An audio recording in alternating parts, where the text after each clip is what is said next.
ગાંધીધામના DPT ground ખાતે તારીખ 29 માર્ચના રોજ ભવ્ય 1008 કુંડીય વિશ્વ શાંતિ વૈદિક મહાયજ્ઞ યોજાયો।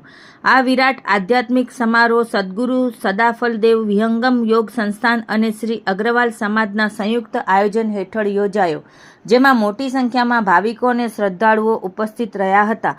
વિશ્વ શાંતિ અને પર્યાવરણ સંરક્ષણના હેતુસર આયોજિત આ મહાયજ્ઞ બપોરેથી શરૂ થયેલ કાર્યક્રમ અંતર્ગત સંત પ્રવર શ્રી વિજ્ઞાનદેવજી મહારાજ દ્વારા જય સ્વરવેદ કથાનું રસપાન કરાવવામાં આવ્યું। ત્યારબાદ પરમ આરાધ્ય સદગુરુ આચાર્ય શ્રી સ્વતંત્રદેવજી મહારાજ પોતાની અમૃતવાણી દ્વારા ભક્તોને આધ્યાત્મિક માર્ગદર્શન આપ્યું હતું। આ પાવન અવસરે ગુજરાત રાજ્યમંત્રી ત્રિકમભાઈ છાંગા, કચ્છ જિલ્લા પ્રભારી ફલજીભાઈ ચૌધરી, ગુજરાત ભાજપ મહામંત્રી અનિરુદ્ધભાઈ દવે, ભાજપના વરિષ્ઠ નેતા ગોરધનભાઈ ઝડફિયા, કચ્છ જિલ્લા ભાજપ પ્રમુખ દેવજીભાઈ વરચંદ, ગાંધીધામ ધારાસભ્ય માલતીબેન મહેશ્વરી, રાપર ધારાસભ્ય વિરેન્દ્રસિંહ જાડેજા તેમજ વલમજીભાઈ હુંબલ સહિતના અગ્રણીઓ ઉપસ્થિત રહી કાર્યક્રમની શોભા વધારી હતી। કાર્યક્રમના અંતે મહાપ્રસાદનું આયોજન પણ કરવામાં આવ્યું હતું, જેમાં બહોળી સંખ્યામાં ભાવિકોએ લાભ લીધો હતો।